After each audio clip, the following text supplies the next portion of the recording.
Hello and welcome back to the Menfulness podcast. Thanks for joining us for episode 2 with Dan Bradley.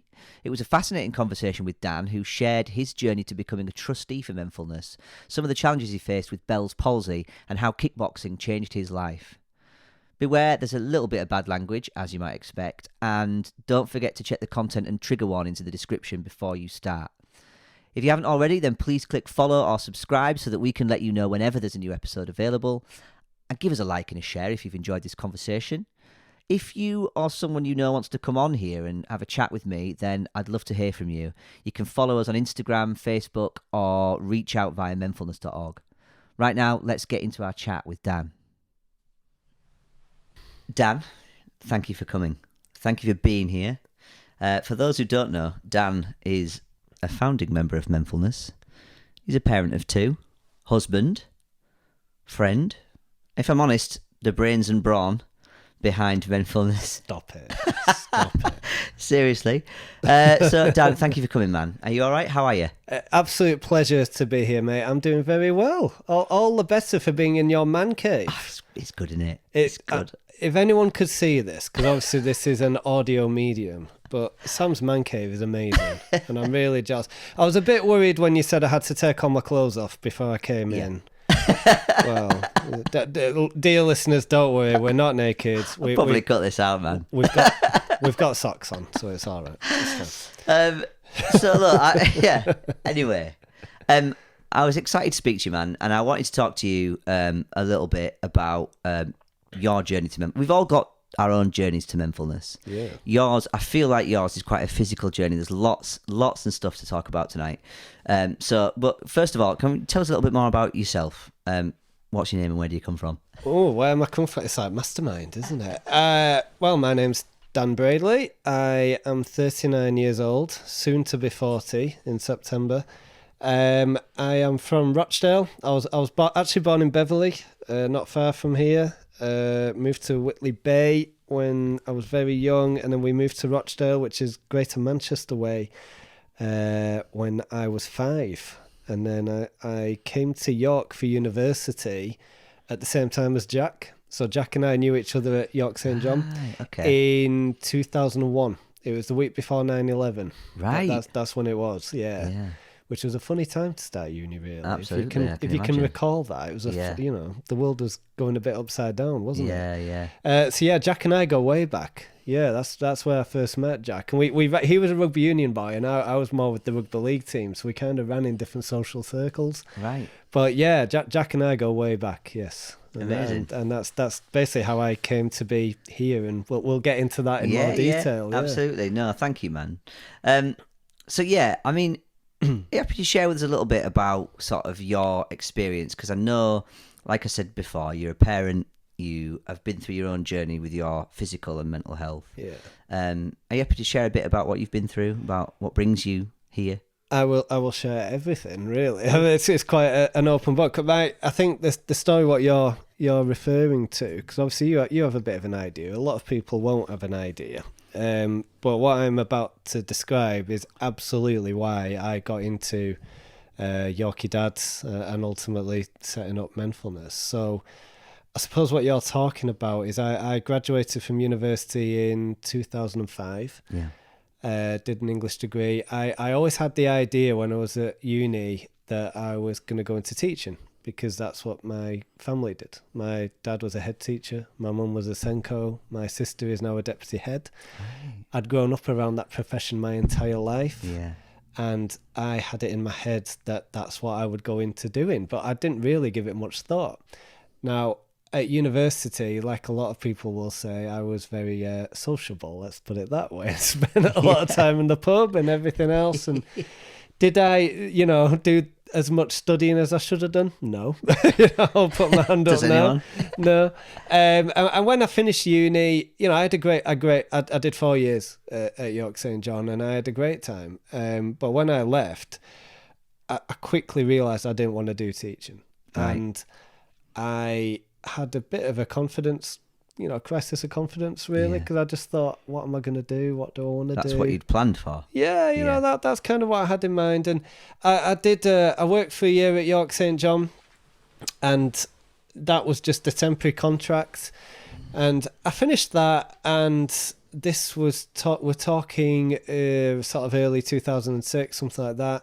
Finished that. I came out of a relationship that I'd been in for a year where, no hard feelings to that individual, but I wasn't very happy. Yeah. It wasn't a good relationship for me. And I came out of that, and I thought, right, I got to this point where I kind of, one of those moments where I looked myself in the mirror and I thought, right, I want to do something for me. Small things, what can I do? Something for me. And I'm not necessarily talking career or anything like that. So I thought, I want to start doing a martial art, which some people think, well, why? Why on earth would you want to do that? But I'd got into the UFC, the Ultimate Fighting Championship. And if anyone listening to this knows their MMA, we're talking the Chuck Liddell, Randy Couture era. We're talking old school here. I'd watched that, and I always thought, I want to do that. I'd played a lot of football when I was younger, at school, Sunday league, a lot of training. I'd been going to the gym for years, and I just thought, I want to try it. I want to do it. And I looked around, and I found a Muay Thai, which is Thai boxing club, which was at the gymnastics club just off Heworth, if you know where that is. Yeah. The big blue building just near Foss Island. Right. Got in touch with them and they said, yeah, come down. So I did, and it was a Wednesday night, and I walked down there and I was very apprehensive, I won't lie, because I was thinking, am I going to can I swear on this? Yeah, of course you can, yeah. There might be a few F-bombs or this and that. I'll try not to, but It's fine. I was just about to say, I was worried that I was going to get the shit beat out of me, basically. And I just thought, how is this going to go? Because, big disclaimer here before I go on with this story. I'm no tough guy. I am not the second coming of, Jean Claude Van Dan. I'm not. You look like you are. I mean, well, that's very sweet of you to say, but I'm really not. I am under no illusion as to what I am. So what was it then about? What made you think I want this? This I need this sort of thing. I think there's probably a number of elements. If we're going to get quite deep about it, I was bullied at school. Right. Primary and secondary. Yeah. And people might hear this who aren't in school and say, no, you weren't. But I was. No, I know exactly. And we're not feeling. talking every day. We're not talking major things. But I was. Enough that's a foundation I memory. could name names and pick out examples where it was bullying. And it happened concurrently over years. I was. Yeah. When I was at university, I mucked about with the rugby league team and I trained with them. But I'd never played. And... well, I had played a little bit at school. Yeah. And in hindsight, and hindsight's a wonderful thing, isn't it? I would have been okay. I'd have done fine. But I had a job, and they played on. I had 2 jobs at university all the way through. Right. And one of those jobs was on a Wednesday, and that's when they played. And I needed the money, and I did run out a couple of times, but I never got that involved. And they did take the piss a little bit sometimes because it was like, oh, I don't know if it was like they thought, oh, Dan's too soft to play or anything like that. Yeah, but I wanted to do something for me. Yeah. And it was, I think a little bit was proving to myself I can do something. And the confidence that you get from the confidence thing. Yeah. From a martial arts, if I get good at this, it improves me not just physically but mentally as well. I know that now. I'm stronger as a person. At the time I just wanted to try it. Yeah. And learn a skill set and just see what it was like. And MMA was just becoming quite MMA a was big thing, becoming a big thing at the time. This was the Chuck Liddell, BJ Penn, George St. Pierre. If you know UFC, we're talking 2006, something like that. So this was just before the UFC became massive. And I just wanted to try something. So I found this Muay Thai club, and I went down, and it was at the gymnastics club.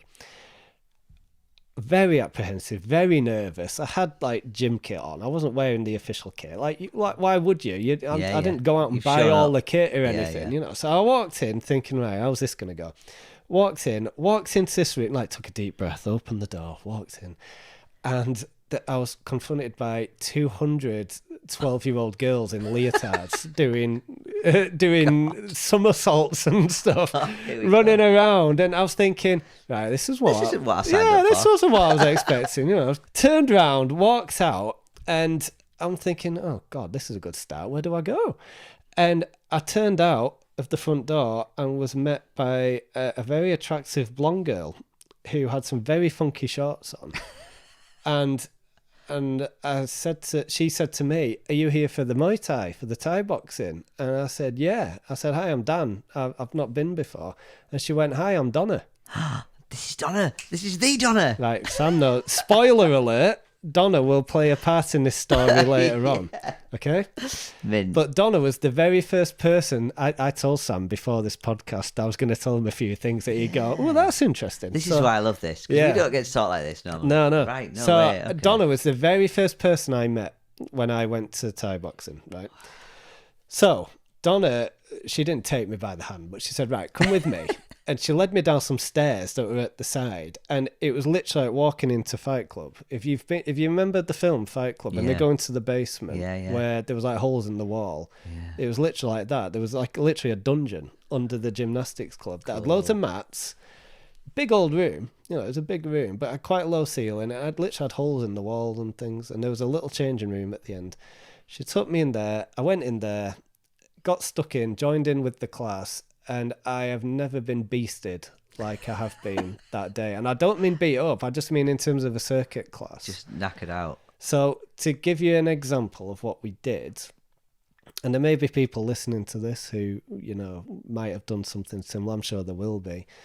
But I'd done fitness classes. I'd done circuits classes. But the first thing we did was he'd line everyone up. It was a guy called Andy Wilby, who, if Andy hears this, I hope you're doing well, mate. I haven't seen Andy for a long time. Andy is the most tattooed individual I've ever met in my life, literally covered.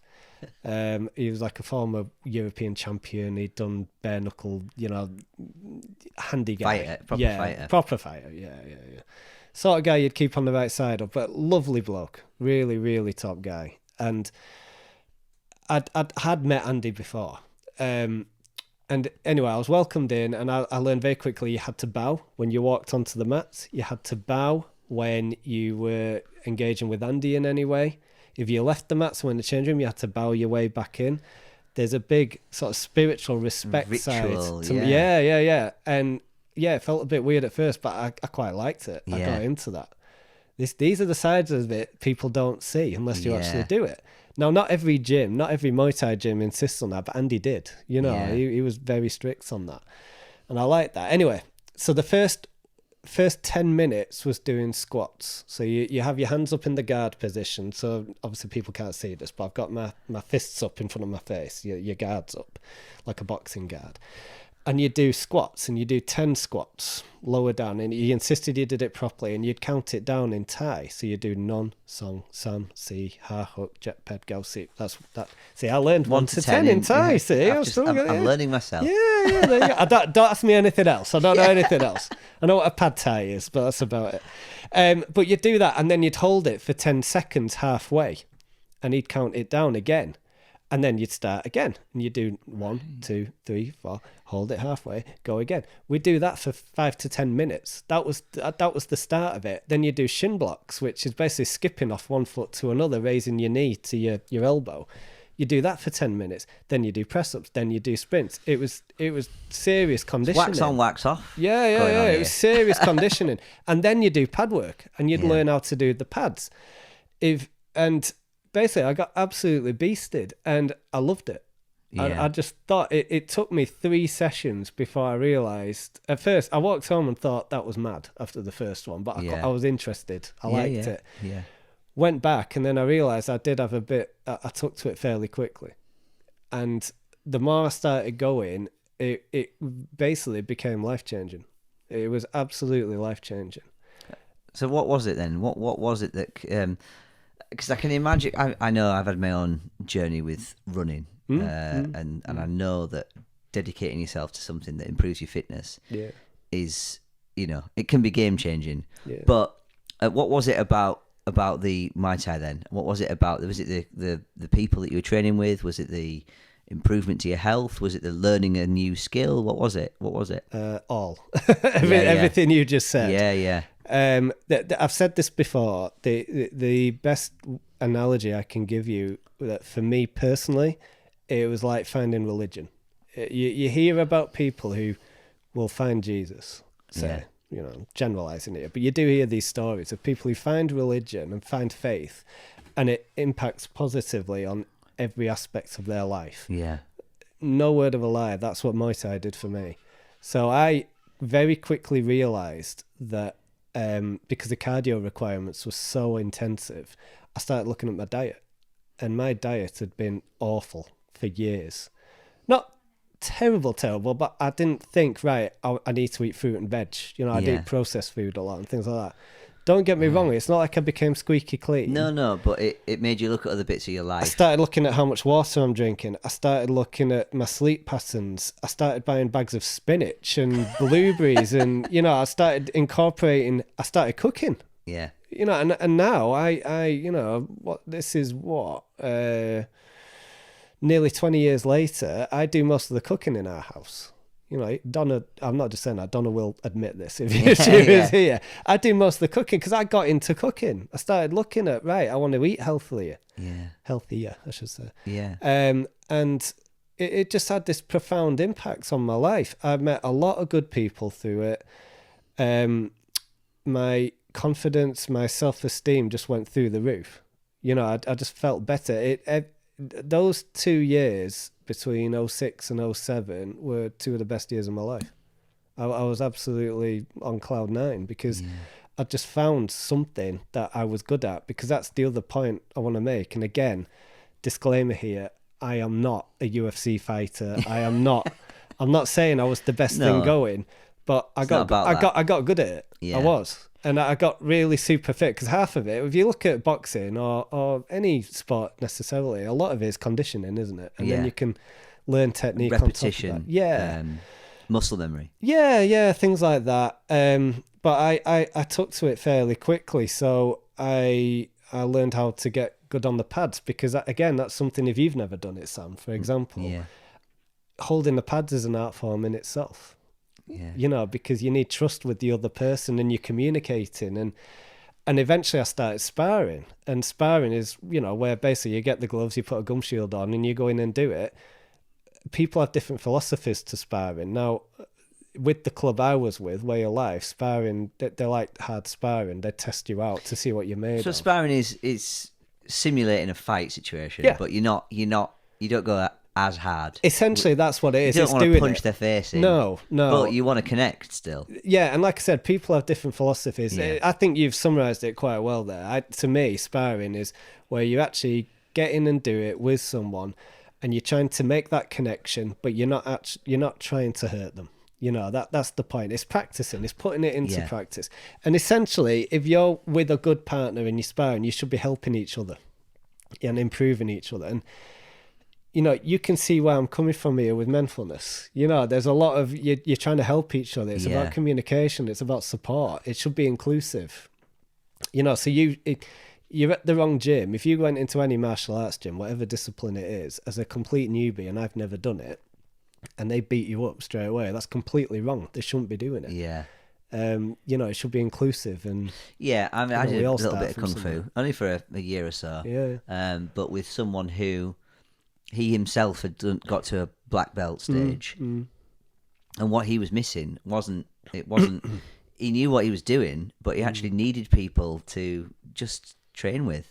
Yeah. And sometimes it's not necessarily, you can have all the skill in the world, but you need other human beings to interact with and to keep you on your game. And it's the old adage, pads don't hit back. Yeah, so you can be amazing on pads. And like, if you saw, I'm not being funny, if you saw me hit the pads, you'd go, wow, that's quite good. You know, I can blast the pads. Yeah. But it's completely different when you're actually doing it. Yeah. Because then you've got to take in the head movement and the distance and the footwork and all the rest of it. Now, what was interesting, again, what I found was the first time I sparred, I was terrified, because I'm not a fighter. I have been in a few fights. I've been beat up a few times. I've had my nose broke or whatever, but I hate confrontation. Right. I still do. I was, you know, which doesn't make sense, does it? When you think about it. No. But one thing that, again, what you find when you get into this sort of thing is, it's the analogy I've used before is it's kind of like when you learn to drive and you suddenly get the hang of the clutch control. Yeah. And you can fanny around trying to learn whatever it is. But when I remember when I learned to drive and I got the hang of the clutch and I could hold the car on the hill, the bike point, and then you can do a hill start. And then after that, it all comes That, together. that then becomes automatic, and Yes, it becomes... and you relax a bit. Yeah. It's kind of like that when you're sparring, after so long, it all comes together. And like one thing is your breathing. You regulate your breathing, so you're not taking deep breaths. And you tense and you relax. And you get used to being hit. No one likes getting hit in the face. No one does. Right? I'm sorry, you don't. No. You're a liar if you say you like getting hit in the face. But when you're sparring, you're wearing 14-ounce gloves, which are basically pillows. Yeah. You know, you can't really hurt each other. So it's essentially a pillow fight. It's essentially a pillow fight. And you should say to your partner, right, I want to go nice and light, and they will go fine. That's how it should be. If you're training for a fight or you're competing, then you will spar harder because you're simulating it. Yeah. But your breathing comes together, and then your head movement comes together, and you start, you know, your technique starts coming in. And I got to that point. I did do an interclub, which is where you spar with other people from other clubs, and I was fine. And being completely honest, I don't think I would have ever have competed in a full rules fight because my big conch would have got smashed because it's elbows and knees. You know, it's brutal. It's absolutely brutal. Yeah. But I absolutely would have done an amateur fight or something like that. I was going that way. Oh yeah. Yeah. My sparring was on point, and I was sparring with some really good fighters. I was sparring with like, if they listen to Susie, Ollie, Neil's still in York now, and I'm sure he won't mind if he heard me say this. Neil is like a streak of pace. There's nothing on him, but he was British champion at the time. Right. And Neil would bruise my forearms kicking the pads. It was like a baseball bat being swung. And I'm not saying I was like that, but I was kicking fast, and I was kicking hard at that point, you know. So, you know, it was all good. I'd found something I was good at with a good group of people, all good. I was flying. And at the same time, I started to do a postgrad qualification, which was the Chartered Institute of Marketing. I did their professional certificate, I think it was, which was like postgrad level. At York Uni, at St John? I did it at the college. The York College had just opened at that point. Yeah. So I did it there. Now, big mistake. Again, hindsight's a wonderful thing. It was a 2-year course, and I did it in 1 year. So I crammed it in. So I had a 9-to-5 job at Business Link, which doesn't exist anymore. That's it was up at Monk's Cross. It's just an admin role, you know, a postgrad level thing. I was doing that. I was training Muay Thai either 3 or 4 times a week. So on one hand, I was super fit. I've never been fitter than that point in my life. And like I said, I was flying. I was just generally really happy. Everything was good. And then I was doing the course 2 nights a week. So on a Monday and Wednesday night, between 6 and 9, I was doing 3-hour lectures both those nights. Because normally it would have been one night if I'd done it over 2 years, but I crammed it into 1 year. So I had the essays, I have everything else. Oh, God. And then I had a flat. I rented a flat opposite the hospital. I had my own flat for the first time. So on weekends, I'm just socialising like you would do in your early 20s. How old was I? I was 26, something like that. Yeah, basically partying, single, enjoying myself. Having fun, I was, having a great time. I had plenty of friends around. I was out at weekends. Everything was good. Now, I remember, we're talking about sort of early November 2007. I felt really tired. So I would get back from training, or I'd get back from lectures, and I was exhausted. I remember falling asleep after work. I'd get home and just sort of flake out, which is unusual, Yeah. So I remember at the time thinking, I must be getting a bad cold, so I skipped training a few times or whatever it was. And then I remember one Thursday night going to a friend's house who lived in Bootham, near the railway line, and watching a football match that was on TV. I had a couple of beers, and while we were watching it, the corner of my mouth started twitching, like involuntarily. Like it was like someone had got a bit of string attached to my lip and was pulling it randomly. Right. Yeah. And I remember at the time thinking, that's weird, but I didn't say anything. I was like, that's odd. And it was happening every now and then. And like I said, I was tired. I was really tired, and I was aware. I was. So I went home, went to sleep, and I woke up, and basically, I'd gone to bed and I brushed my teeth. I remember this. Brushed my teeth, looking in the mirror. got up the next day and I felt really unwell. I didn't feel well at all, like exhausted. You know when you get a really nasty cold or something like that? Yeah. Oh, I got COVID 2 years ago, and it was like that. There was nothing in the tank. You know, I was really tired. So I got up the next morning to go to work on the Friday morning. This is late November 2007. Looked in the mirror and it wasn't the same person looking back. And basically, I thought I'd had a stroke. My entire side of my face was sagging on one side. And I remember thinking, right, that's not right. Because, you know, I couldn't move my mouth and things. I went downstairs and I made a coffee. I don't know why. That was the first thing I thought. I need a coffee. I'll get a coffee. And I took a swig and it fell out of one side of my mouth. And I couldn't taste it on one side of my mouth. It just fell. Like when you've been to the dentist and kind of, yeah. Essentially, yeah. It was that sort of thing. And I then went in the shower and I had hair at the time. Obviously, I don't have hair now. Now I'm near 40. It's nearly all fallen out. But I had a good a head of hair at that point in time.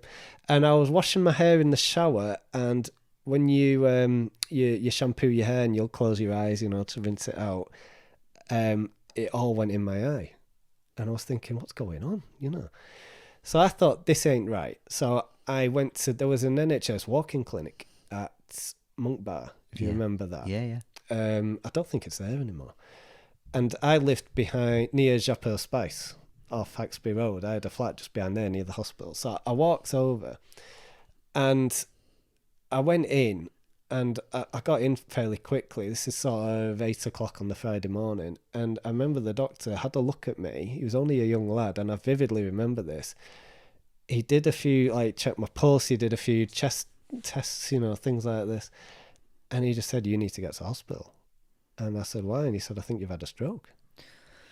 And immediately I'm thinking, right, Jesus, I'm 27, this isn't good, you know. And he said, I could get you an ambulance, but I had to do one earlier today. We haven't got any available. Can you walk? Are you okay to walk there? So I just went, fine. It's across the Groves, isn't it? Yeah, that's right, yeah. So I just went, fine. Yeah. And again, I remember thinking, oh my God, what is going on? Walking through the Groves, and it was a windy day, and I'm walking into the wind, and I couldn't blink. One of my eyes wouldn't blink. So the wind's going in my eye, and it was basically like I was crying. Like it was just watering constantly. So I was pretty much blind. So I'm walking along with my eye streaming, absolutely streaming, and it hurt. You know, it was quite painful. And I'm thinking, oh God, what's going on? And I got into A&E and they said, they did some tests on me, all kinds of tests. And they just said fairly quickly, no, you haven't had a stroke, you've got Bell's palsy. Now, I'd heard of Bell's palsy before because of random thing. I used to love wrestling when I was at school. And again, I'm sure there's some people listening to this will know what I mean. The commentator, Jim Ross, who's pretty famous in America as a sports commentator. He's pretty well known. I knew he'd had it twice. So both sides of his face are paralysed from having Bell's palsy. So when they said that, I had a rough idea of what it was. And they basically sent me home. They signed me off work for, I think it was 2 months initially. And I was on 8 steroid tablets a day just to keep me going because it's a viral thing. Is it? Yeah. So did they know, was this just from looking at you or was there tests? They did tests, but they hadn't found any evidence that I'd had a stroke. Right, so it was just they said from cardiovascular wise and everything else was fine. Right. But when I described to them what I've been doing and then saying I felt really tired Exhausted, for a week, just exhausted. Basically what it was, Sam, was it was my body's way of saying you've just been overdoing it. Dan. Slow the fuck down. You're going too much too soon. You've hit the red line. Wow. And having done research since, obviously, and things like that, with Bell's palsy, it's a viral thing. And if you Google it, there's lots of different ways it could happen. Some people say it's linked to the herpes virus. It's linked to whatever, the chickenpox strain. Right. All sorts of things. But it can come at you, but it usually what comes with it's essentially an extreme cold. That's what it is. You know, it's just a viral thing. And most people who get it, I'm sure I read somewhere that George Clooney's had it, and quite a few. It's more common than you think. I have met a few people who've had it. But the thing is, where I was really unlucky with it was most people will get it and it'll just affect the eye or the mouth, and it basically kills the nerves off. So if you think from your ear, your nerves grow outwards like a tree across your face. Right. And for some reason it interferes with that sort of receptor where the nerves grow, and it will kill off the nerve endings, at your eye, your mouth. And most people, 99% of people, this is my understanding, it'll their eye or their mouth will sag slightly, and then it'll get better within a month. So those nerves reconnect. Yeah, they'll grow back. Yeah, right. Yeah. For some reason, and this is where I was really unlucky, the whole lot went, the entire lot. So I had to wear an eye patch for at least 6 months to a year afterwards because I couldn't even blink. The first week it was that bad. I had to sellotape my eye shut because I could not close my eye. You couldn't shut your eye. I couldn't shut my right eye. No. So you try going to sleep when you can't shut an eye. It's impossible. You weren't blinking. No. It was just literally permanently. So every time, if I didn't have the eye patch, every time I went out and there was a gust of wind, my eye would stream. Oh no! Like I was crying in public. And I couldn't taste on one side of my mouth, which was a really weird sensation. So half your tongue went as well. Yeah. Well, just the whole side of my mouth. So I'd eat, if it was hot or cold, if you eat a yogurt, it was very strange, quite a unique experience, really. Yeah. That when you're eating, you move food around in your mouth. Of course, yeah. And it cold, and then over here, there's nothing. I chewed my mouth numerous times, like gouged holes in my mouth because I didn't realise, because I couldn't feel it. Yeah. So I'd eat a toffee, say, and I'd just chew on the inside of my mouth because I wouldn't realise. And it was bizarre. Yeah. It was really bizarre. And like I said, they put me on 8 steroid tablets a day just to keep me going for about 2 months. When I came off those, I didn't get off the sofa for 4 or 5 weeks. And it was hard. It was really, really difficult. You were still studying at this point? You were still... Yeah, I was still having to do my essays. Couldn't train, obviously. So the one thing that I discovered that was mine and I loved doing, couldn't do that. That was out of the question. I couldn't even get out of the house. So while all this is going on and I'm having to just rest, I basically became a social recluse because I was housebound. I couldn't do anything. Now, I did have friends who'd come in and check and things, but that was a really, really difficult period. You'd gone from full-on social butterfly, flying, to constant, the complete opposite. To just, and also physically, I assume then. So you had these nerve endings had died in your face. Yeah. So you had the eye and the mouth had both slumped. Yeah, everything. Because they're not anymore, are they? Or have you had like therapy to improve that? How is that? No, it's never fully recovered. Right. So it's not just on a physical level, but just generally, if you take it, I like the word holistic. Look at the whole package. Excuse me.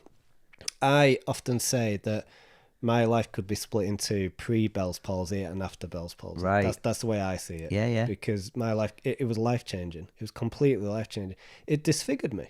It did. If you look at the definition of disfigurement, that it changed the way I look.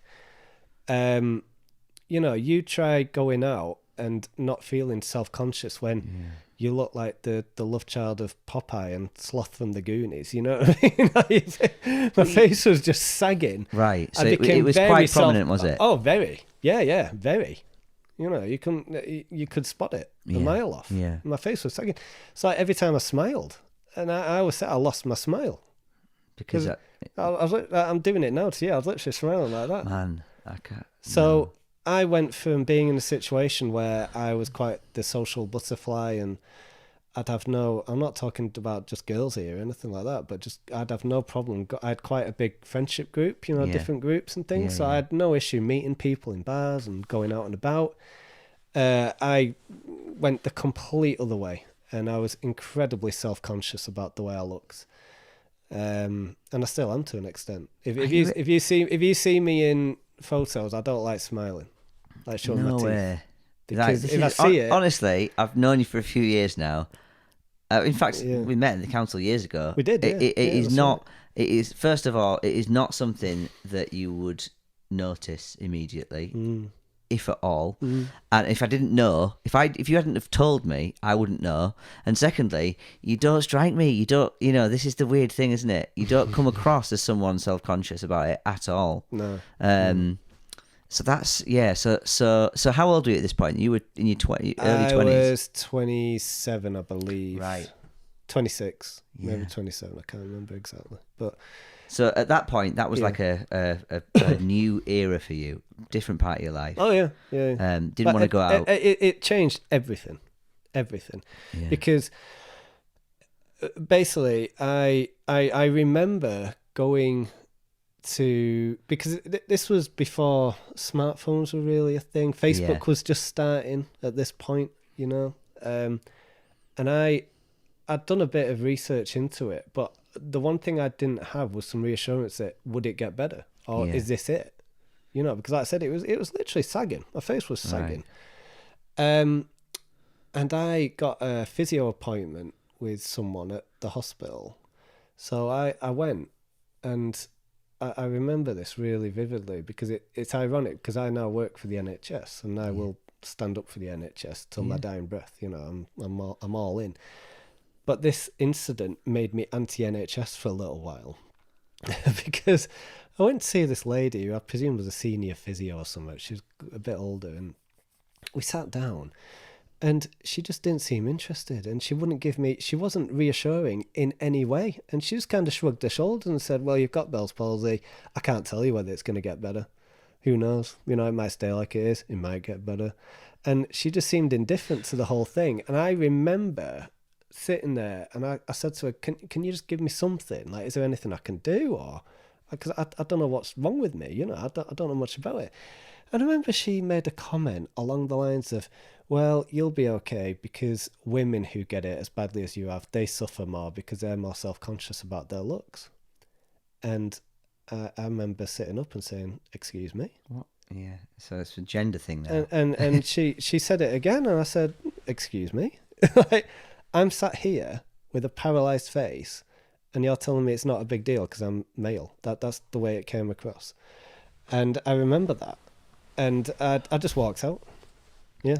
And it didn't help. It actually set me back. So in the end, I ended up doing some research, and I went to somewhere called the Linden's Clinic in Manchester, and they had a specialist, a lady called Diane Farrer, who was wonderful, who was like a world-renowned expert on facial trauma and things like that. And they gave me a TENS machine, so I'd wire myself up and basically give myself electric shocks every night because it re-stimulated the muscles. She gave me exercises, but this was private. Thank God my parents helped me out with it. And I'd go and see her. I ended up doing the Great North Run for him, and raised about £1,000 for him because I thought I want to give something back. But what was interesting about that, when you're talking about mental health and mindfulness, I remember the first time I went, I had similar feelings like when I started the Muay Thai. I was really apprehensive because I thought, is she going to tell me this is it and I'm stuck with this? I knew I was going to get some kind of pointers as to what was going to happen. And like I said, I met Diane, and she said, no, it will get better. She was confident that she said it might not be 100%, but it will get better. She said, you have got quite an extreme case, but she said, it will get better. You've got to put the effort in. You've got to do the exercises, but you will see some improvement. It will grow back. But you're just going to I can't guarantee it'll be 100%, which it never has been. No. So I can't move that side of my mouth. Okay. I can't move that eyebrow, for example. So if I want to do an impression of The Rock and raise one eyebrow, that ain't happening. As long as it's the left. It still bothers me if I get tired or it's cold. I can feel it then, and my face gets quite tight. I can't whistle, for example, because I can't move that side of my mouth. Right. I actually struggle. A lot of people don't get this, but I actually struggle to articulate words sometimes. Right. If it feels tight, that corner of my mouth doesn't work. So I have had it in the past where I'm trying to speak but people aren't getting what I'm saying because I can't move my lips that well. So you know? just can't always pronounce the words that you want to Yeah, say. it changed the way I speak. You know, Wow. it did. You know, Yeah. and that's quite a significant thing, isn't it? It is, and I think because I've known you a few years and we've never talked like this. Yeah. I didn't realize. I genuinely didn't realize. Yeah. I knew you'd had Bell's palsy, and you told me that it was a thing for you, but I thought it was a thing in the past. Actually, you're still experiencing those. I've come symptoms. to terms with it. Yeah. You know, and things happen, and this is part of my story. You know, that things did get well. I say things get better. This is where we move into the next phase because they didn't get better initially. Right. Oh God. So, yeah. So at this age, you're 27 years old. You've started to understand what Bell's palsy is. You've got coping mechanisms, like exercises for your face. I've got coping mechanisms, and I was drinking a lot. I was smoking a lot. Right. Was this to try and cope with what you were going through? Absolutely. You know, I haven't acknowledged at this point that I basically had depression. Right. I was not a happy camper at all because I was isolated. I felt completely isolated.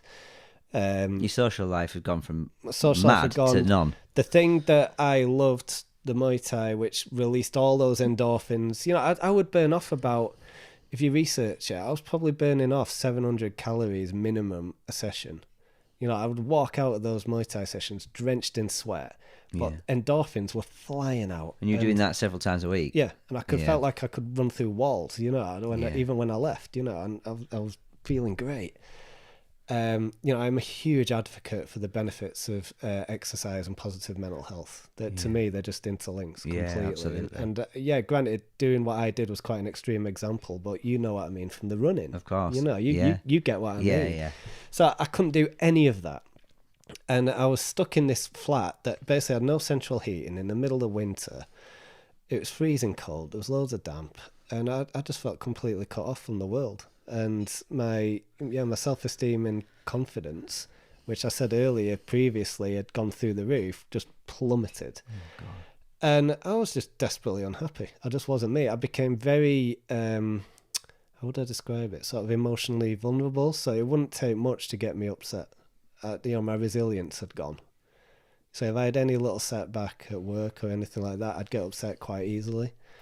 And I always believe that, you know, this is a benefit of experience. You never function at 100% or do the right thing when you're overly emotive. Yeah. You know, you have to if you're led by your emotions, it's not rational, is it, always? Well, a good example is the sparring for the kickboxing. It's not going to work if you're full of anger and rage. It doesn't work because your technique goes out the window.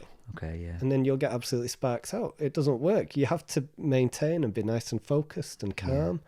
And I have that mentality at work, you know. You'll have incidents at work or colleagues or whatever, I'm sure, who drive you absolutely loopy. But you can't let it overtake you because then you're not thinking rationally. No. It doesn't work like that. Whereas when I was so wound up about the Bell's palsy, you know, there was a lot of resentment and bitterness. Like, why has this happened to me? Yeah. Why? What have I done to deserve you're this? Such a young person to have something like that happen to him. So, and again, I didn't know if it was going to get better. At this point, I didn't really have a career path. So I was really down. And I didn't seek out counselling. I really wish there'd been something like Menfulness around at that point. Yeah. I could have done with it, you know. And I say this as a founding member of it, you know, who knows everything we're doing. So this went on, and then we go into 2008. I woke up. At this point, I went back to work. I believe it was February time, something like that, back at Business Link on a sort of phased return. Woke up one Saturday morning in absolute agony, and I'd got kidney stones. Completely unrelated. I'd got kidney stones, and I literally woke up like feeling like, I don't know if anyone listening to this has had kidney stones, but it's painful to say the least. Felt like I was being stabbed repeatedly in the stomach. Crawled around my flat, and because I was so close to the hospital, I walked to the hospital with kidney stones and pretty much passed out at the reception. Into A&E? Yeah. I walked into A&E with it, which... A lot of people ring ambulances for that. And I'm not trying Yeah, to you were like closer. Would have been quicker to walk not there than it making was. myself sound like I'm a tough guy or anything like that, but it never crossed my mind. I thought, no, I'm going to walk there. And they took me straight in and gave me a ton of morphine. And I've had kidney stones 3 times. Do they since. so enlighten me? How do you get rid of them? Do you have to pass them, or do they take them out? Or can you... Everyone gets them. Right. So can I just say as well, I'm usually quite healthy. I'm not like a sick person. Yeah. I'm usually fairly healthy. People I know. I don't. Yeah. My diet's good, I don't do anything silly. You'll get them. Everyone gets them. My understanding is it's like a build-up of calcium and they form into these little stones. Okay. And everyone will get them, and then they'll just sort of dissolve and go, and you won't even know it. Right. But if you're really unlucky, like I've been, they'll move down the little tube that is your pee tube, essentially. Yeah, yeah. And these stones look like little piranhas. They're little black things with jagged, spiky bits on. God. I know this because I've kept one. Have you? Yeah, Actually? Yeah. My wife thinks it's weird, but I think, no. I've had these little bastards 3 times. I'm going to keep one of them. And they come in pairs. And I've had it twice where they both try to get down at once, so they're grinding up. And it is literally, the way I felt it was like someone's stabbing you. And it's really painful. And also, because it's downward motion, it makes you think you need the toilet, both ends, constantly. So it's really uncomfortable. So you think you're going to soil yourself. All the time. Just over and over again. But you can't walk. You don't actually need to go. It's miserable. And every time I've gone in, I've walked into hospital every time that I've had it, which I'm quite proud of, to be honest. But they give you morphine. That's the only thing that. So there's nothing they can give you to actually deal with the stones. I've had an operation once because one got lodged, and they had to put me to sleep and laser it and stuff like that. So they laser. There's no. You don't have to cut you open. They can laser it from. No, they put me to sleep and stuck a camera up my. Oh God. You know where no man would ever want a camera. And I ain't talking the rear end, let's put it that way. And because they have to find where it is, and then they laser it. Yeah. So yeah. Anyway, we're going off on a tangent here. Sorry. Yeah. This is like a medical podcast, isn't it? Yeah. I'm telling everyone about medical stuff. So yeah, I got kidney stones, and then got through that fine. But again, at that point, I woke up in the hospital bed with my parents there. My parents must have got wind. I don't know how. They turned up next to my bed. And I was just like, what is going on? My face is still hanging off at this point with the Bell's palsy. And then at that point, that was about February time. By the time we got to, I think it was June that year, I was just sort of bumbling along, but I really wasn't happy. And my work and my love life had gone completely down the pan as well. So this all happened. I got Bell's palsy, kidney stones, work and relationship all went down the pan within 6 months. Was this all because of your physical health, that work and your relationship? The work and the relationship one, the work one, Business Link actually shut down, and I got offered a job by I won't name it because it's a York firm, and I won't name them because it's not fair. But they stepped in and said, "Oh, we'll give you a job." So I landed on my feet, but it was awful. It was absolutely dreadful. And then the relationship thing, again, I won't go into details, but it was messy. The circumstances were quite messy. Yeah. It's not like there was blame on either side, but no. I basically got my heart broken. Right. But the underlying factor was because I genuinely, I don't say this lightly, I genuinely had depression over my face. Yeah. I was in a really bad way. So anything that went on at that job or with this, it was compounded by what you were actually going through. The situation was compounded by what I was going through. I wasn't thinking rationally. I wasn't acting rationally. No. I wasn't capable of looking after myself, basically. No. And I was in a really, really bad place, and anything would set me off. And I got to it. I just had a miserable 6 months, just utterly miserable. Every aspect that could have gone wrong did, and my face was just overlying the whole thing. Yeah. So I ended up moving to Leeds. I said, right, I'm going to move to Leeds because I had friends over there. Yeah. And that was a good move for me at the time because you finished uni. You'd finished uni. Oh, I'd finished uni. Yeah. I finished my qualification. Yeah. The postgrad qualification, the CIM thing. And I ended up working in schools in Leeds for 4 years. I bought a flat over there, and it was what I needed at the time. But what I will say again, with hindsight's a wonderful thing, isn't it? But I wasn't happy. No. I wasn't me. I was very, very up and down. So I'd have periods where everything was good, and then there'd be some little setback, and it would just set me down again. And I'm not going to sit here and say I had a miserable 4 years, because I didn't. You did your best with what you had. I did the best with what I had. I had my own flat. I had a lot of blessings. I'm a big believer that you have to, think about the good things in your life and be grateful for them. Gratitude's a big deal for me. Yeah.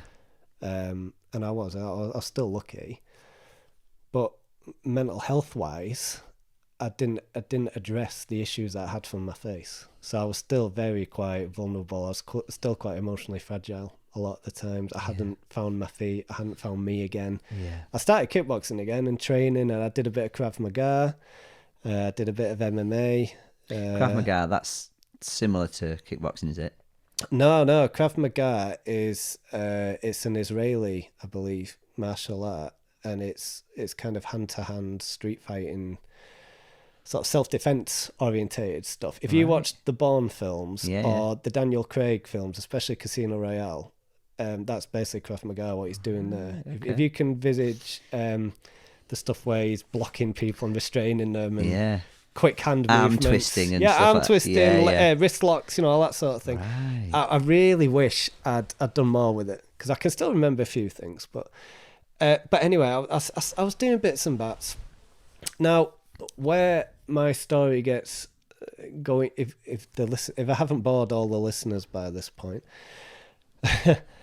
I mentioned I'd met Donna, who was the very first person who I met when I started Thai boxing. Yeah, she was the nice blonde girl who I met, who showed me the path down the stairs and all that.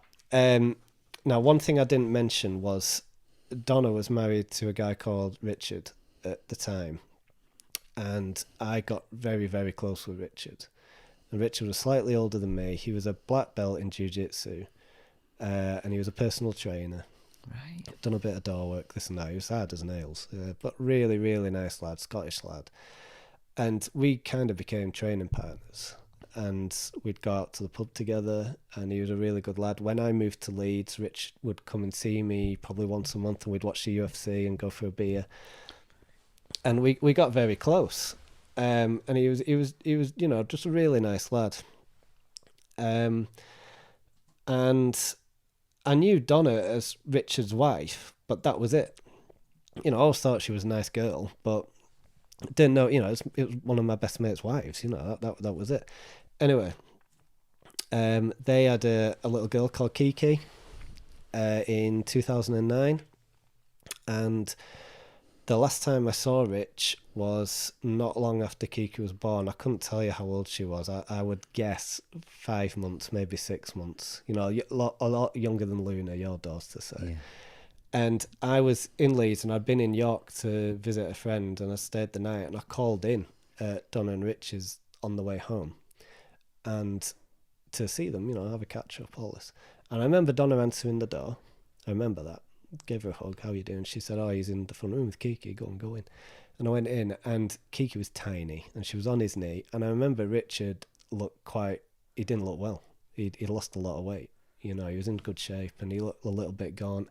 And I just thought, well, he's probably not getting enough sleep, and knackered from being a parent for the first time. He got a baby, all this. And a perfectly nice catch up, whatever. Got home, and I remember about a week, 2 weeks later, Donna had got my number from Rich's phone, and she was messaging his mates, and she said, "Just so you know, he's been rushed into hospital. He's seriously ill." And I thought, "Oh, that's not good." And she said, "I'll keep you updated, but just so you know, he's not well." And I thought, "Oh God, that doesn't sound good." And basically, I then got a call that he'd come out of hospital, and he rang me, I remember this, on a Sunday, and he told me he got cancer.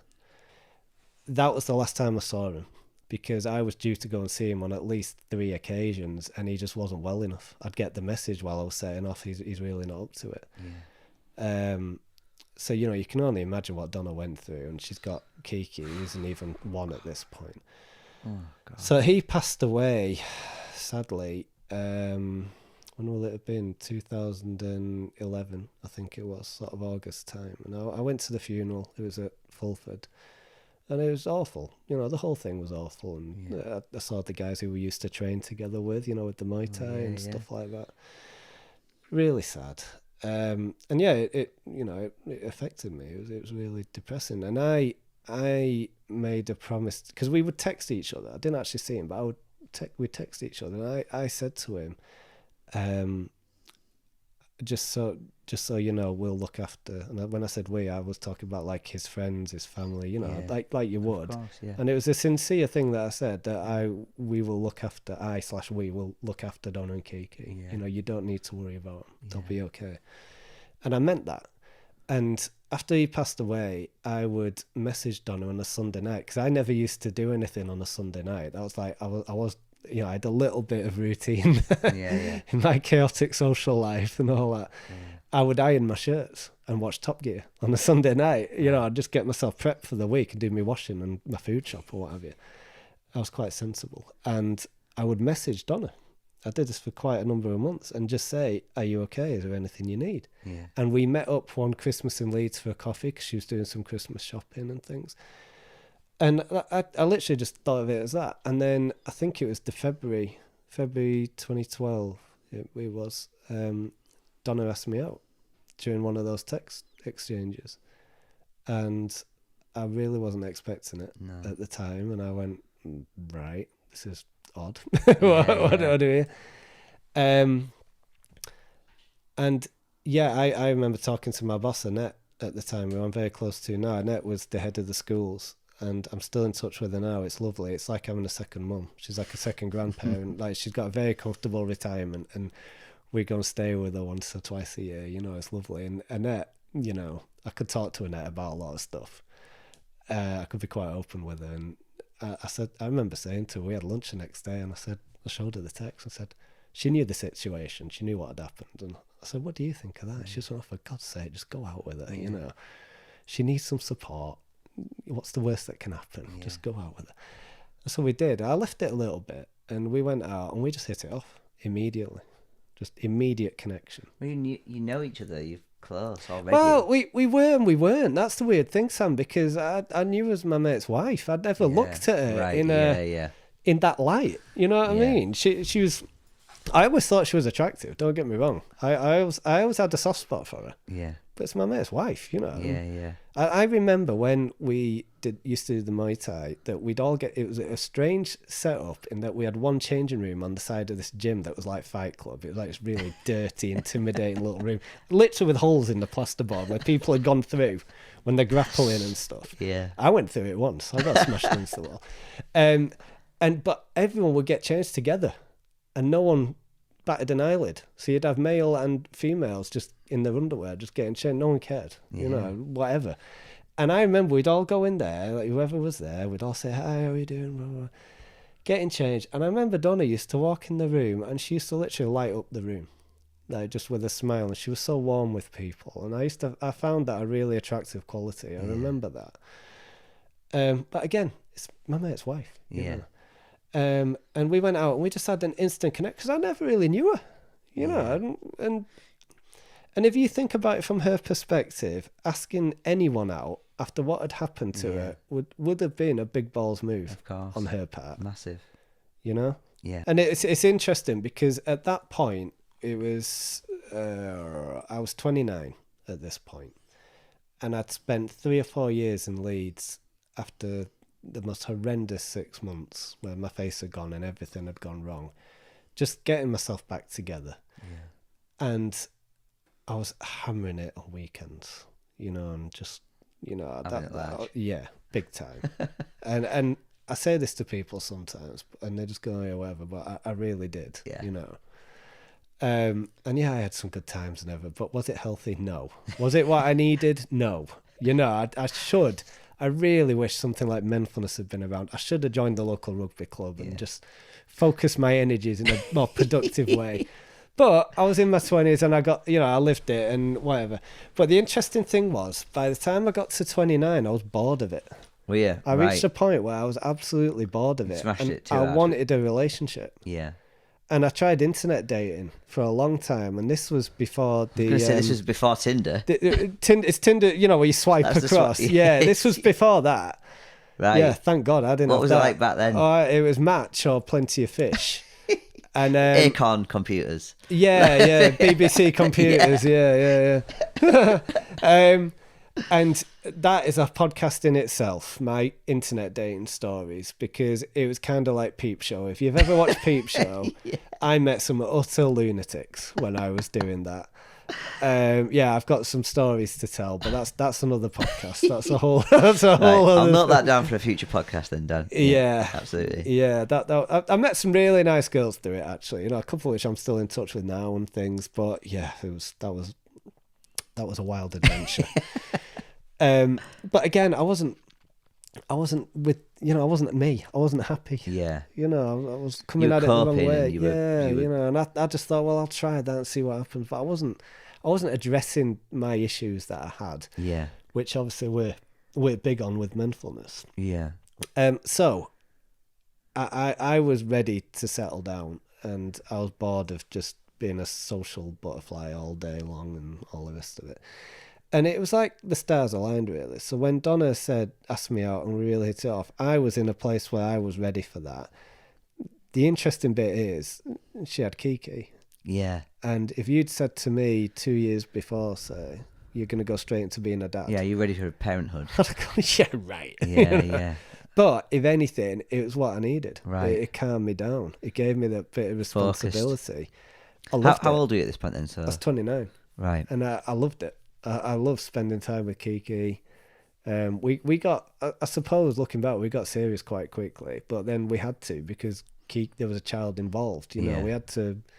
Yeah, once you're grown ups, it's less about let's be casual and date for a while. It's more like, right, what's actually going on? And we don't forget that we had a lot. Well, we don't have loads, but we had quite a few mutual friends in kickboxing, and they were totally on board with it. So she was banging to a kickboxing already. Then she introduced you. She showed you the way. Donna and Rich have been training for a long time. Had they? Right. Oh yeah. Donna, I joke sometimes that Donna. Could she had taken you at that point then? Nah, give over. She gave me a mean low kick, and I thought, oh yeah, she's the one. That's it. Look at her elbow strikes. Boom. Look at her knees. Whoa, what a woman. But she can look after herself. Yeah, she can go and done. Yeah, but we obviously had that connection. Yeah. But yeah, I moved in with Donna and Kiki. They were living in York, obviously. So I moved in. Donna bought a new house because Kiki was about to start primary school, and she wanted to move closer to Hempland. She wanted Kiki to go to Hempland Primary School. She'd done her research and wanted a fresh start. You know. Because she didn't want to live in the house that Richard had been, wanted a fresh start. Yeah. So I moved in the September of 2012, I believe it was. It was right before my 30th birthday. And yeah, we had Josh in 2014. Have I got that right? I hope I've got that right. He's just turned 8. So does that add up? Yeah. I did an English degree, so maths and numbers scare me. We had Josh, and then we got married in 2016, and I adopted Kiki at the same time. Around the same time, because I just thought it's the right thing to do. Kiki started calling me daddy within a month of me moving in. She called me Dan all the way through, and she was very young at that point. Yeah. How old was she? 3? Was she 3 at that point? I can't remember. She was very young, but she started calling me daddy pretty much as soon as I started moving in. And yeah, we had Josh, and I, to sort of round that story up, I adopted Kiki because I thought that's the right thing to do, make our family unit one. Yeah. And I remember saying in my wedding speech on the day, and I get a bit emotional thinking about this. I've never said this outside of my wedding speech for the people who were there. That I did make a promise to Richard that I would look after Kiki and Josh, and as a lot of people did, a lot of people made the promise. at that point, I never envisaged it would, me and Donna were certainly not on the cards. Of course. Yeah. If Richard hadn't died, this wouldn't be happening. Let's put it that way. Yeah, I get for that. obvious reasons. But I made that promise to Richard, and I meant it at the time. And I remember thinking about it I kind of winged my wedding speech, and that pops in my head. And I said that to the people there that I'd made that promise, and on that day, it rang true more than ever. Because it did. That's the promise I made. So here we are. And what a unique start to a relationship. I've never known anyone be in that situation before. Yeah. But it's all out of love, and that's all we can ever really hope to live by. Isn't it? So. And I very much doubt. I don't know. You'll ever meet someone who has that story? No, it's probably quite unique. I've definitely never. I've never met anyone who's had Bell's palsy like I have. No. The fact that Donna was the first person I met when I went to do the Muay Thai. Yeah. That was life changing, but ultimately it was really the Muay Thai that gave me the Bell's palsy, because I was wearing myself out. Right. I was absolutely killing that. I was sparring twice a week, but from the way that you also talk about Muay Thai, like, it hasn't left a I don't bad resent taste. Muay Thai. No. It's you know. I do it every day like now. A positive. Yeah, it sounds like a positive change in your life. And meeting Donna there also, it sounds like there was a big changes in your life happened all at the same time. Yeah. All at the same time. And I'm in a really, really strong marriage. Donna is just an absolute angel. She's my best friend, and that's how it should be. And we've only ever had one serious argument. Honestly? Yeah, seriously, yeah. Today? We just get on. No, that's what I mean. I'm not going home, did I tell you? I'm going to have to sleep on that bed in the corner. Whoa! One serious argument? We've only ever had one serious... we've had a few fallings out and things, but we've only ever had one serious row about something. That's impressive. Yeah, we just get on, and we're very lucky. We've got a really nice house. Both got good jobs. We've got family nearby, good friends. I like I said, I'm a big believer that regardless of what's going on in your life, I think you need to count your blessings. You need to take stock sometimes. And you've mentioned gratitude a couple of times. Mentioned the positivity. Yeah, gratitude's a big deal for me. Like when I'm at work, I make a point of thanking people, going out of my way, because I just think you should do. Yeah. I think it's quite insincere if you don't. I think... For me, gratitude was when I lost gratitude for the things that I had, that I realised that something was wrong. Yeah. So for me, going, I've got everything. I've got a life that people would dream of, and I'm not happy, and I'm not grateful. Something's not right, Yeah. And that's so for me, gratitude's a big deal for me as well, because I remember when I lost it, and I remember when I got it back again, and I remember how that it makes you realise that actually it's not always about what you've got. And how good everything is. Sometimes it's about how you feel about those things, and actually it's a benchmark for if you've got the space to be grateful in your mind, then things are probably doing well. And so, despite everything that you were going through, you were able to be grateful. Do you know, someone said that there was a few things. I've written a few down here. I have some notes. Listeners. I hope you can't hear my notes. Shuffle my notes earlier. Excuse me. Someone said to me, I remember not long after the Bell's palsy, I was having a whinge at a work colleague, a lad called Wazim. Wazim, if you hear this, I hope you're doing okay, mate. I've long since lost touch with Wazim, but he was a really good guy. And he said to me, if you lined up everyone in the world from beginning to end, and I placed myself in some kind of value, however I wanted to place, compared to everyone else, and I wanted to place myself in that line, there's always going to be people who have more money than me. There's always going to be people who have a better car than me, a bigger house, a better looking girlfriend, however you judge that criteria to be. But he said there will always be far more people on the other side who don't have what you have, who don't have a house, who don't have regular meals, who don't have access to water. And that's the extreme end. But he said, if you think of that, and he was right. I remember it struck a chord with me, that. Yeah. Because, my face wasn't great, but everything else was all right. I still Yeah. had my own flat. I still had, But when you're in the thick of it, and everyone, But you do lose sight of that. It's subjective. Of course you do, and it's because you only have your own experience. It's great when you can put yourself in that position, but actually, when you're in the thick of it, and also you're in your mid-20s, you're meant to be at your absolute meant to be your prime, peak. isn't it? Yeah. And actually, you're dealing with physical. It ruined my 20s. Yeah. I wasn't the same. And you think about it, it had a knock-on effect on my career. Yeah. And everything else. It just stunted everything. How much because of a I didn't different know what person to do. Oh, huge. Yeah. I wish I'd got into the NHS then, because I'd be doing better than I am now. I'm doing pretty well with what I'm doing work-wise now. But there's a couple of things with what I just said there. One of my favourite films, I mentioned this to you before. Now, this may be a bit of a tenuous link, but one of my favourite films is American History X. Yeah, great film. Incredible film. If you've never seen it, Edward Norton, dear listeners, game-changing. Just incredible film. Now, I am not a white supremacist Nazi, because that's ultimately it's a redemption story, isn't it? It's good to know. Yeah, no. Yeah. But it's an incredible film, and it's a redemption story about a guy who's a white supremacist in America, isn't it? And it's quite disturbing, it's quite harrowing, but it's a really well-made, powerful film. And there's one bit where he turns at the end, and he suddenly realizes what he's done. And his former teacher, his former mentor, says to him, "Has anything you've done in your life made your life better?" And I remember watching it. I hadn't watched it for years, and I watched it, and this was just before I got with Donna.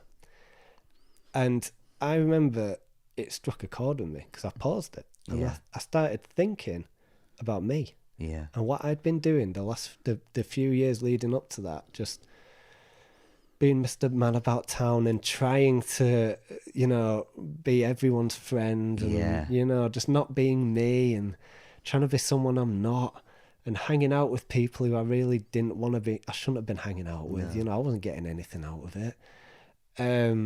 Just unreliable friends and things like this. And I remember, like I said, I was bored of it. Yeah. And genuinely, that line in that film got me thinking, and I thought it was almost like going back to the point where I decided I wanted to do a martial art. Right. 10 years, it was a light bulb moment. 5 years previously, I thought, I need to do something for me again. I need to get back in that mindset. Long hard look in the mirror, have some accountability, and do something for me. And I had this philosophy, and I still do, that, again, it's a phrase that I heard, a bad time's a waste of time.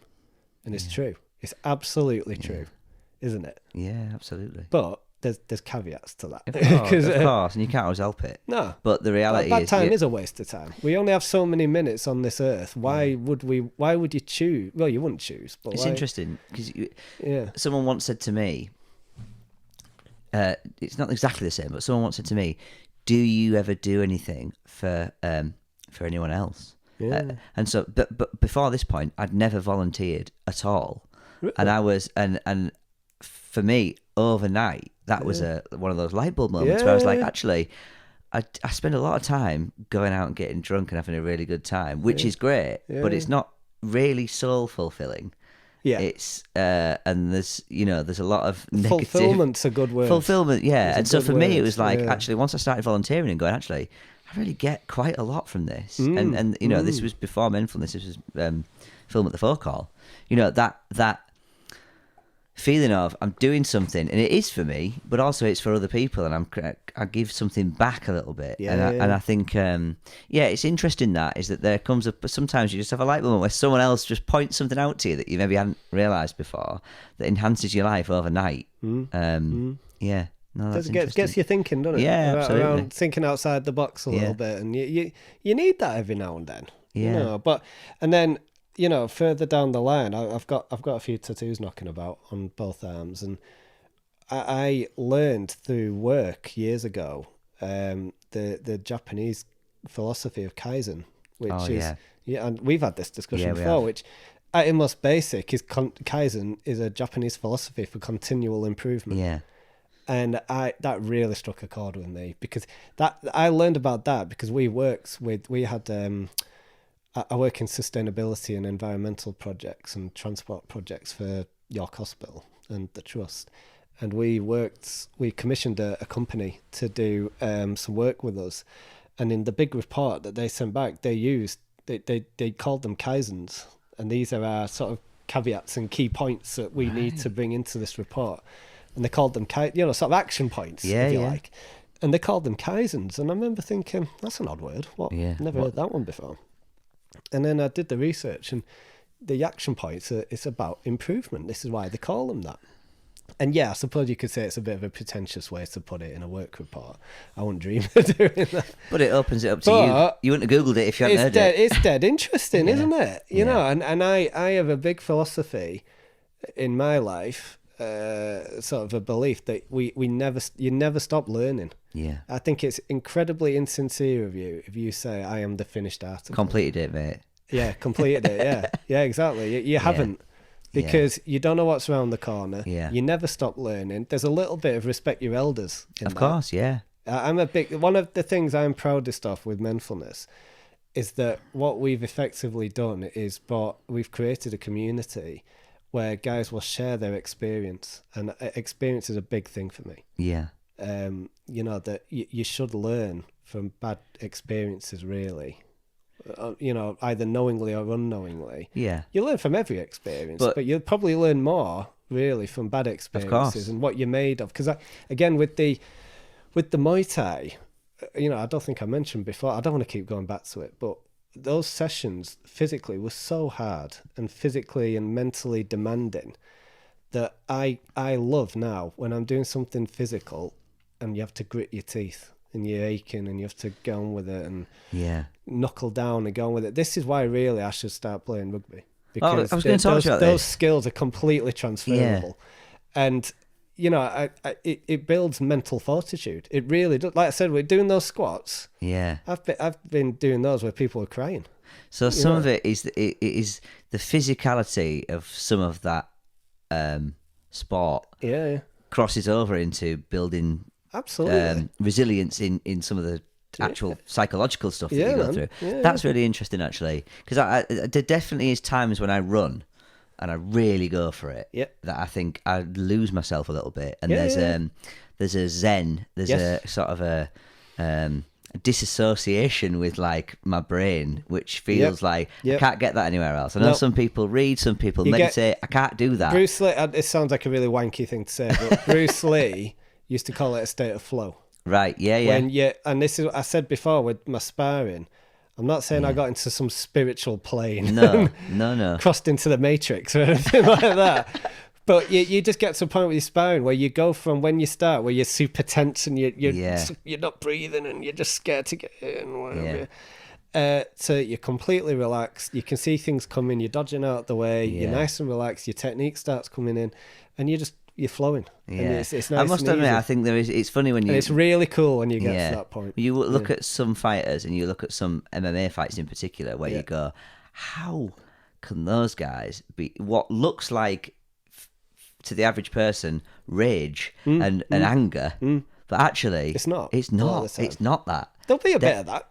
But then as soon as the bell rings and the respect for each other, and they're like, oh my god, so actually this is part of it. And so there's definitely it's interesting when I meet other people who use martial arts for mental health, because it was never something that I would imagine would go hand in hand. But then you look at people like Tyson Fury. You saw the other day the boxer the other day who came out and talked about mental health. Who was that? Paddy Pimblett. In the UFC. The UFC fight. And you go, right, actually, some of these guys really do get into it. Well, he's using his platform, isn't he? Yeah. I had a lot of... I've known of Paddy Pimblett for a long time. He's been around on the UK MMA scene for a long time. Right. And he was offered to go in the UFC years ago, but he wanted to wait and go at the right time. And, he's good. Yeah. And he's got potential to go far. How far, we don't know. We'll find out, won't we? Yeah. But he's ultra charismatic. Yeah, and he's very a real himself, very man of the honest. people, very honest. But the fact I had a ton of respect for him for just opening up, and he really came out and just it was said almost like we gave him a script, wasn't Yeah. it? Can you say that, Paddy? And to see somebody like the interview he did before was incredible, but the interview after he broke down in tears. And he was like, you don't. Once you get to that point, presumably where you triple hard, and that it's not going to be about whether or not it's not masculinity. Then presumably you can park that. Do you know what's really and interesting? it becomes then actually you can be yourself Yeah, again. yeah. Because no one's questioning your masculinity anymore. Because we know you. There's two things I'd say to that, Sam. One is I watched the whole show because I recorded it. Yeah. And he left the ring in tears. Yeah. And then did that second interview. He was broke down, impressive, leaving wasn't the it? octagon, Yeah. walked back. But the other thing is, where was the weak? None of it looks weak. The idea that blokes No. could see that in themselves as weakness. When you look at that and you think, like, it's dead interesting that that's a whole other conversation, Yeah. and that I don't think I've mentioned throughout all this. Like, I never see what I've done with martial arts as being tough. no, Or the masculine Yes, side it wasn't of it. about I don't that. think I've ever I don't think No. I've even mentioned the self-defense aspects or No. fighting aspects ever. no, Because I could look after myself. yeah, And that's, again, it's interesting because when I moved back to York, I trained for quite a few years, and I only stopped about 6 months ago. I started doing kickboxing. So I started out doing Muay Thai Yes. for ages, yeah, did various things. And then I started doing regular kickboxing, and it's kind of like rugby union and rugby league. It's the same thing in effect, but completely different styles. yeah, So Muay Thai is known as the art of 8 limbs. So you do knee and elbow strikes as well. And there's a grappling aspect to it. So you can grab people around the neck and knee them Okay. and do all, it's brutal. It's yeah. It absolutely brutal. sounds it. Hence why I said I never did a full rules fight. My big nose would have got smashed. And it's hard. And it's treated as a sport as well. So you don't have belt gradings or anything like that. Now, I only started because there was a class just round the corner from our house. And I started training with a lad called Mark and Craig Long. Have a number of gyms in the area. Great lads. Mark's a legend. If you're listening to this, Mark, hello. Absolute top lad. And I basically got like a second wind. It was like my second wind with martial arts. So I started training, because I hadn't trained for a long time. I had nerve damage in my face, obviously, and I'd snapped my adductor ligament in my leg twice. And, I'd put, all that hard training catches up on you after a bit. So I thought I was going to not do it again. Yeah. Anyway, I took Kiki and Josh down to train with the kids class. And as soon as I got in there, I was like, I want to get back hitting those pads again and all this. A completely different style, because kickboxing compared to Muay Thai, kickboxing is essentially boxing, like, Tyson Fury and whatever, but with kicks, which people will hear this and go, what are you on about? Yeah. But to me, that's what it is. So you have all the movement and footwork and things, where Muay Thai is quite plodding. Right. And it's power strikes. I see. So I was totally wired to do Muay Thai. So I'm trying to learn a new skill, a new style, and I wasn't very good at it, really. And I did get to purple belt, because this was graded. So I got up there. But the problem was, there was two things. One, I didn't spar. I sparred every now and then, but not very often, and nothing hard, because I didn't want to get hit in my face. Yeah. Which is a bit of a problem if you want to do boxing. Absolutely, yeah. I just thought it's not worth it. I don't want to take the risk of getting nerve damage again or anything like that.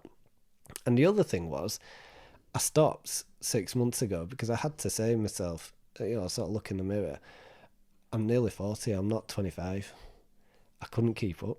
Yeah. I couldn't do it. And the bit, I was training and sparring, body sparring or whatever you, with these 18-year-old lads who weren't even breaking sweat and just, smashing me to bits. And I was just like, I can't keep up. I'm just too tired. I've got kids now. I've got a job. I'm doing Menfulness. Yeah, you need some in the tank for when you get home still. Yeah, and I just couldn't make that commitment. And I was getting really frustrated because, and I've said this to Mark, and I made lots of friends through the club, Leanne and Trevor and Phil and all these guys, Finn and everyone. And I used to get frustrated because I say to them, you guys never saw me, 8 years ago when I was in really good nick and I could go. Yeah. You guys never saw that. Yeah. You're seeing me now, I can't quite keep up, and I can't, because I snapped my adductor ligament, I can't raise my leg that well, I can't kick that well. So I've never, in short, with the martial arts thing, I've never closed the door to it. Yeah. Well, I noticed you light up when the boxing came around with Menfulness. Yeah. So third Thursday of the month. Yeah, that's right. With Al from Legions. Yeah. And he'd suggested this thing, and I remember we talked briefly because I did a little bit of kung fu a few years ago, and I knew you'd done a little bit of kickboxing, and we'd sort of briefly talked about it. And then when that happened, and I was like, when you took to it straight away, what it was like, right, gloves on, let's hit the bags. You were at it, and I was like, oh, this is I couldn't wait. a huge part of your life. Yeah.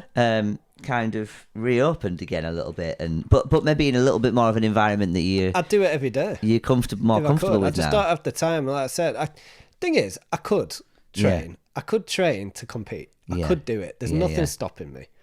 And however I'd do or how good I'd be, who knows? But I could do it. There's nothing stopping me because I know what the training would entail. Yeah. But I have to be realistic. I now have a career.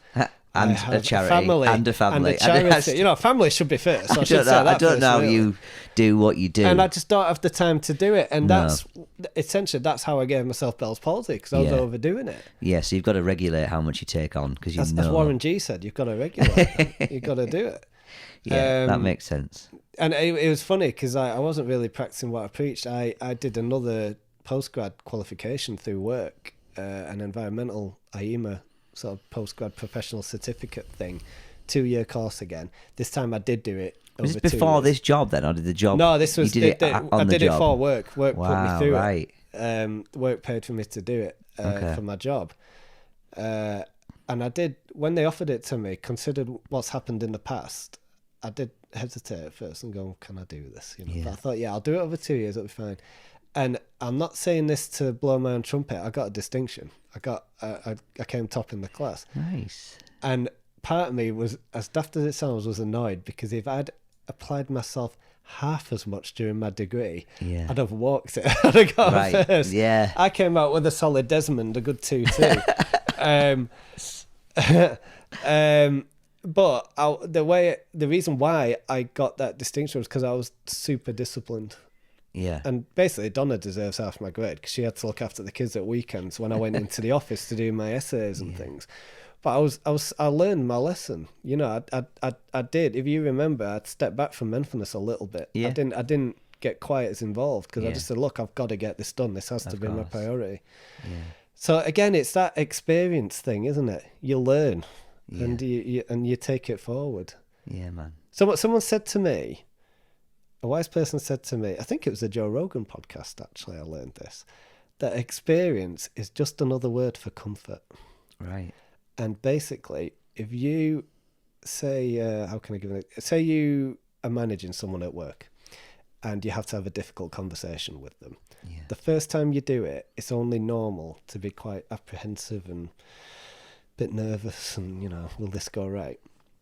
But you do it, and then the next time you have to do it, it's not as bad, because you've had that experience and you've got it in your back pocket to reach back to. Yeah. And it's comfort, because you know what it's going to be like. Yeah. And that applies to everything. Yeah. But it sounds like some of the stuff that you've gone through, it's very unique, like the Bell's palsy. You don't get to practice for stuff like that. You don't get to feel comfortable. You can't prepare for it. No, you can't. No. And the relationship that you've had, I wonder how much of Menfulness comes from that, like what you've been through. Like, did you, when Menfulness became a thing, did you go, well, I've needed that, so that's what I'm going to do? Or was it like a natural progression? Or did you, you knew Jack already, didn't you? It was everything, mate. That's where it came from. I got a job at City of the York Council. Oh God, when was it? About 2015, I think it was. I was working in transport, and I had the fortune to reconnect with Jack. Yeah. At that point, like I said, we went to university together, but we weren't best mates. Yeah, we weren't best mates by any means. Yeah. I'd see him, we'd have a chat, but we'd lost touch. And then he saw me, and he just went, and he knew who I was. He was like, all right, Dan, and went over, and it was lovely to see him, and we had a chat. And then I'd start seeing him more when we were in the office. And we just kind of reconnected and got chatting. And I remember he said to me, look, I want to set something up called Yorkie Dads. I don't know if he'd actually named it at that point, but he said there's Mumble and Mumsnet, and there's no version of that for dads. I'd just I was about to go through the adoption process with Kiki. Yeah. Obviously he's got Poppy, who they knew had health issues at the time. Yeah. And I don't know if it was because we'd reconnected and he thought, would I want to get involved? Yeah. But I knew straight away I'd have, again, like you just said, something unique to offer because we go through the adoption process. Yeah. And anyway, I said, yeah, let's do it. And we set it up. It started rocking and rolling. We won an award for it. We won the top City of York Council Award, which was pretty mad, really. Massive piss up that night. That was good. That's what you're really in it for. Yeah. I think we're quite good value in the pub. Yeah. I think we're good in the pub, us boys. And as we were going through, more guys were opening up, because really the whole idea of what we'd set up with Yorkie Dads was just really a smaller version of what Menfulness became. It was exactly the same model and philosophy. Yeah. And the whole idea was we'd set up an environment, or a community, I should say, where guys who are dads can contact other dads and open up and, say, look, I'm struggling with this, or has anyone got any advice, or where's the best place to get this, or whatever it might be. And we did it as a Facebook group, there was a WhatsApp group, and we set up a sequence of events. So we had the breakfast club, which I used to run, and then we'd have the Lego club and things. And anyway, it was going great guns. And then we won the award, and then we had more guys opening up really about wider mental health issues outside of being a parent. Yeah. And there was myself, Jack, Mike, and another lad called Mike who's sadly not involved now. And we just said, there's something there. And credit where it's due, Mike Hewitt came up with the name Menfulness. And I'll be completely honest, at the time, I remember thinking, do we really need to do something else on top of everything else? Yeah. But we did it, and it became really apparent really quickly. There was so much potential in it, because it just grew really quickly. And then it wasn't long before yourself and Matty came on board. I think that's one of the interesting things, is that as the faster it grows, the more you realise how blokes really need it. Yeah, so as great as it is that it's growing, it's sad to realise literally how much of of a lack there was already for that. I always think with Menfulness as well that sometimes we can forget sometimes. It's not for everything that we do, but what we're dealing with what the guys will open up about will affect women as well. Of course. You can't just isolate it to men, but like you just said, there's clearly a need or a want for it amongst the male community. Now, again, we can't be that arrogant to think that every man in the region will want to engage with what we do, because some guys won't want to. That's fine. No, but as long as they know we exist. But they know we're here. That's what I want. And that everyone knows at least that we're here. Yeah, absolutely. And the fact that we've got so many guys involved now. Yeah. And I've said this before, that one bit I'm so proud of with Menfulness is with the wider community, that how many times realistically have we had to pull anyone up to say, look, that's not what we're about, if they've put something on social media or in one of the WhatsApp groups? Barely ever happened. Barely ever. Guys just get it. Yeah, they do. They understand the ethos of what it's about inclusivity, about just supporting people. Yeah. I'm a big believer in a sense of community. I never understand. We had this conversation. Sam and I went for a couple of pints earlier, which was nice. It's a rarity for me on a Sunday. It was great. And as we're walking back through the hood in Haxby, back to his man cave where we're sat now, I was saying how nice it is where you live, and I asked what your neighbours were like, and you said they were great. Yeah. And I never understand people say, I don't know my neighbours. I I do not get that. No, because when I grew up, we all knew each other's neighbours. But that does change. I just think you have to. Why don't you look out for each other and support? You don't mean you have to be best mates necessarily, but I think big statement here. But I think we're losing that a little bit, and that's what I love about Menfulness, especially, is that and those night sessions. If I could bottle those night sessions, the buzz I get from them. Once a month, first Monday of the month, ladies and gents. Yeah. Other events are available, but this is the best one. it's great. You know, I just love the fact that we have guys who come down who are complete strangers, different. Well, you know, most of them don't know each other. No. Different ages, different backgrounds, different problems, whatever it might be. But there's a common ground. You strip it all away. Yeah. They're human beings. They've all had shit that they've had to deal with. And actually, the idea that blokes don't talk is more because they haven't got the environment to feel comfortable to talk in. Whereas actually, give them that. Yeah. They're very good at talking. Yeah. All of those blokes, despite the differences and, like you say, age, background, problem, you know, whatever, they're all really good at talking. Yeah, we've just got to foster that environment. Yeah. And that's what we do in all our little things that we do, whether it's a retro gaming night or the sporting things. And it's that real sort of grassroots level of that community. I've said before now, they call it a hive mind, don't they? I think that's what the kids call it these days. That's essentially, to me, what we've created. Yes. That people can tap into, this collective ball of experience. And, you know, even if they don't get a definitive answer on how to do something or how to deal with something, they've got some support there. And you don't necessarily have your problem. Real. Your problems don't get solved. No. But you're not having to face them alone. No. Which is huge. And I so wish there was something like Menfulness when my face went and I was living in Leeds. I could have really have done with it. And, you know, that is 100% why I am doing Menfulness. Well, I would like to take this opportunity, Dan, to say thank you very much, because it's changed my life. I know many, many blokes whose lives it has changed. And now I've lucky enough to be on board and doing my bit. And I think that's the other beauty of Menfulness is that you look at someone like you that's been through the shit that you have and is doing and then giving back to other people, and you go, right, I can be in a shit situation, I can fail to cope, I can worry about the future, but then I can find a bit of purpose, and I can apply myself to something where I can then help somebody else going through what they're going through, and then I can watch them do the same thing. It's a pyramid. Yeah. It's essentially a pyramid sales. Yeah. I know what you mean. And so, you know, thank you for what you do. Thank you for bringing it to us and for making it happen every single day, man. Honestly, what you deliver on a daily basis for you, your family, the work that you do at the NHS, you're a hero, mate, and we're very grateful to have you. That's very kind of you to say. Yeah, see, I don't really know what to say. You're doing the same thing Jack did. You just can't, you know, once you give a bloke a compliment, they can't do it. I don't really know what to say. No, that's very sweet of you to say.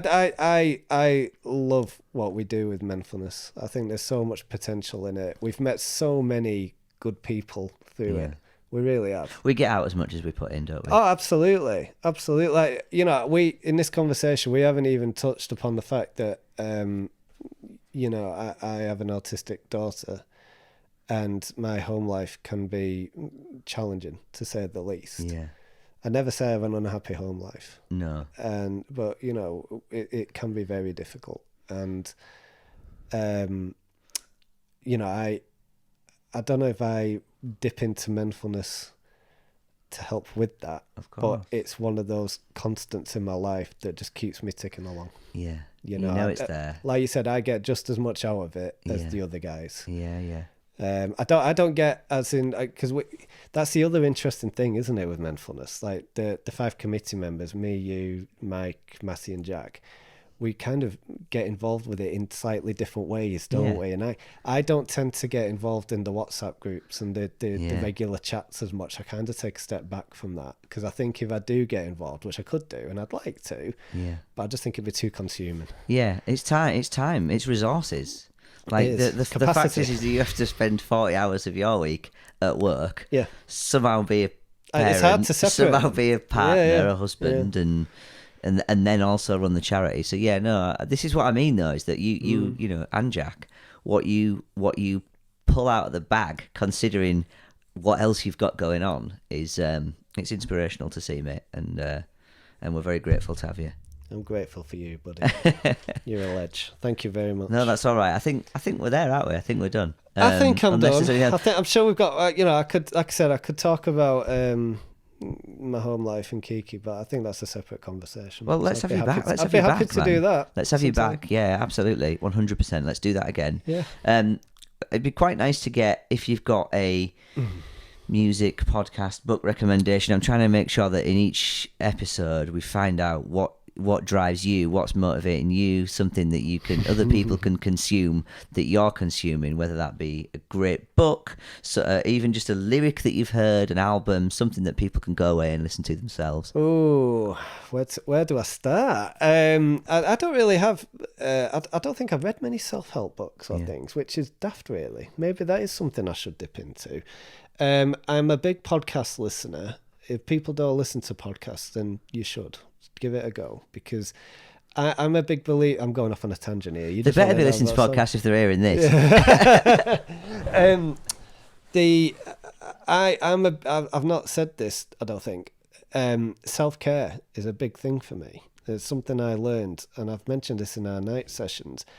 It's not selfish to look after number one every now and then. Yeah. You have to. I'm a big believer in finding things that you can look forward to. Yeah. So even if that is you're having a crap week at work, and when it gets to Friday, I'm gonna cook myself a nice meal. I'm gonna get a takeaway and put my feet up. It's something to look forward to. Yeah. Walking the dog and listening to your favourite podcast is one of my favourite things in the entire world, because it's a bit of me time. I can just get away for half an hour and listen to something. And I listen to a lot of podcasts while I walk the dog or go to the gym. And I got into the Wolf and Owl podcast quite recently, which is Ramesh Ranganathan, the comedian, and his best friend, who's called Tom Davis, who's also a comedian, who a lot of people will know. Now, I like Ramesh Ranganathan. I think he's funny. Yeah, he does appear to be on everything at the moment. Yeah, he does, doesn't he? Yeah. Like everything. But I've seen his stand-up a few times, and he is good. But I love this podcast because, to me, it's almost like a Menfulness endorsed podcast. It's two best mates having a chat, and they touch upon a load of mental health issues and things, but it's really funny. Yeah. But they're very open about their flaws, about their worries, and they just support each other. They take the piss out of each other. They answer listener queries and will give their advice. And it's like just agony aunt sort of thing. kind of, yeah. And it's just really funny. Yeah. And it's quite lighthearted. You know, it can get a bit heavy sometimes, but it's just really lovely that it's two best mates just supporting each other basically, and they always tell each other they love each other on the podcast and stuff, you know, and it's just lovely. And that I implore anyone listening to this, even if you're not keen on them as comedians or anything like that, forget that. Just give it a whirl. The Wolf and Owl. Okay. It's really good. Brilliant. And yeah, that's Perfect. my little thing, is that I like listening to podcasts and just having a bit of me time every now and then. Donna gets annoyed with me because I've got some nice earbud headphones, and You just disappear into I'll your just own walk around world. the house sometimes when I'm cooking, and she's like, well, you take those things out of your ears. But yeah, I'm really into my music and gigs and things like that. But yeah, that's my recommendation. Perfect. No, that's perfect, man. Thank you. And like I say, we've more to talk about. We haven't even touched on Doctor Who or the cello. Sam, So I've we'll be been back. sounding so cool. We will be back with more. I'm a massive nerd. We'll get to that. Good. No, thank you for your time, mate. I appreciate you being here, and I think there's a lot of people that will get a lot from this. So we'll do this pleasure, again soon. Yeah, absolutely, absolute pleasure. Perfect. I hope I didn't drone on too much. So, Mate, you're talking to me. yeah, I'm used to that. Sam waffle. Yeah, Thanks, mate. good stuff. See you Thank you, soon. mate. Cheers.